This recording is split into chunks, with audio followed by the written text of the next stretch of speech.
મનુષ્યના બંધન અને મોક્ષનું કારણ તેનું મન જ છે.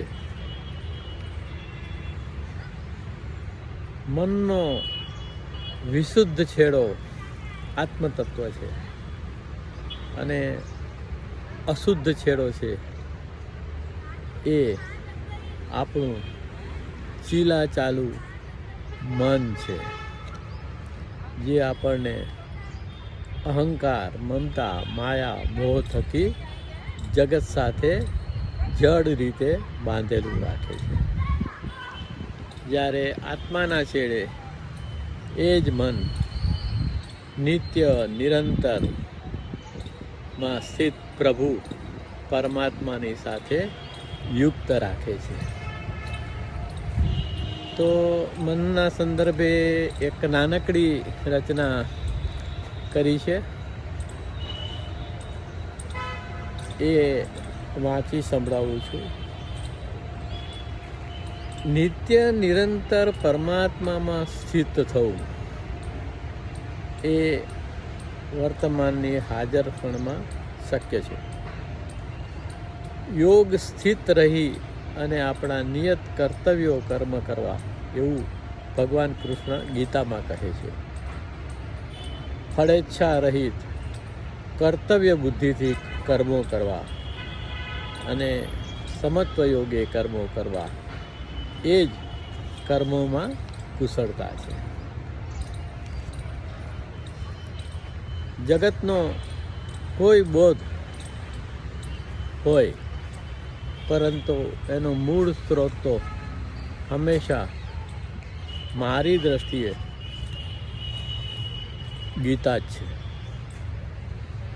કે મનથી બધું પાપ જુએ છે, તું દોરડામાં સાપ જુએ છે. મનથી બધું પાપ જુએ છે, તું દોરડામાં સાપ જુએ છે.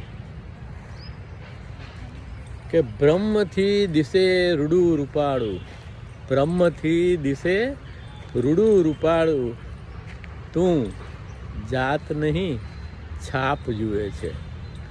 કે બ્રહ્મથી દિશે રૂડું રૂપાળું, તું જાત નહીં છાપ જુએ છે. મનથી બધું પાપ જુએ છે, તું દોરડામાં સાપ જુએ છે. કે અજ્ઞાનથી જ જ્ઞાન ઢંકાયું, ગીતામાં જ ભગવાન કહે છે કે જ્ઞાન અજ્ઞાનથી ઢંકાયું છે. અજ્ઞાનથી જ જ્ઞાન ઢંકાયું, અહમથી નિષ્પાપ જુએ છે. તો આપણા અહંકાર થકી એ અજ્ઞાનને આપણે જ્ઞાન તરીકે જોઈએ છીએ, નિષ્પાપ તરીકે જોઈએ છીએ, જે આપણી મન, બુદ્ધિ અને અહમને કારણે છે. તે અજ્ઞાનથી જ જ્ઞાન ઢંકાયું, અહમથી નિષ્પાપ જુએ છે. મનથી બધું પાપ જુએ છે, તું દોરડામાં સાપ જુએ છે. કારણ છે આ ભૂત ને ભાવિ, કારણ છે આ ભૂત ને ભાવિ. આપણે હાજર ક્ષણમાં રહેતા નથી, એટલે જે છે તે છે અને જે જેવું છે તેવું છે એવું આપણે જોઈ શકતા નથી. હાજર ક્ષણમાં ન રહેવાથી આપણે ભૂતને ભાવિમાં ભટકી જઈએ છીએ, અને જે છે એ ભવિષ્યમાં કેવું હશે કે ભૂતકાળમાં કેવું હતું એની સાથે આપણી સરખામણી શરૂ થઈ જાય છે, જે આપણને આપણી જાતથી દૂર લઈ જાય છે. તે કારણ છે આ ભૂતને ભાવિ, પુણ્ય આત્માથી પાપ જુએ છે. કારણ છે આ ભૂતને ભાવિ, પુણ્ય આત્માથી પાપ જુએ છે. તો મનનો બીજો છેડો આત્મા અને આત્માનો બીજો છેડો પાપ છે, મન છે. તો મનથી આપણું નિરીક્ષણ છે એ સાચું હોવાની શક્યતાઓ ઘણી ઓછી છે.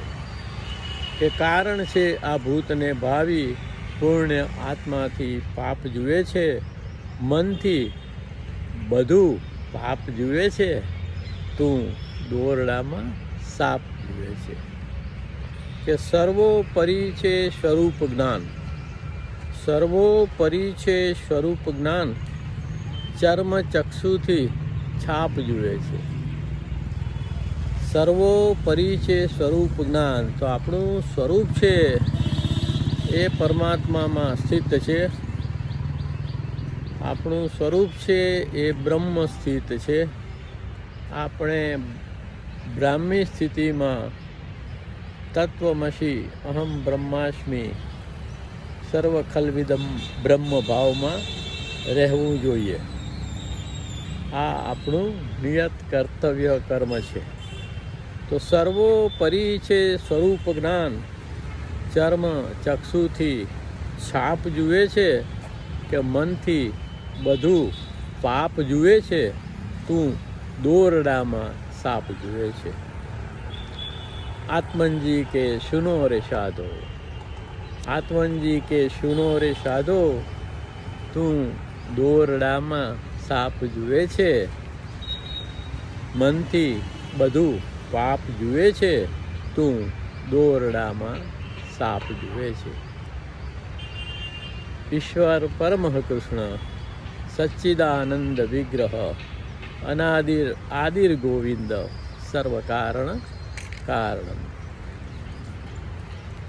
હે કૃષ્ણ કરુણા સિંધો દીનબંધો જગતપતે ગોપેશ ગોપિકાકાંત રાધાકાંત નમસ્તુતે.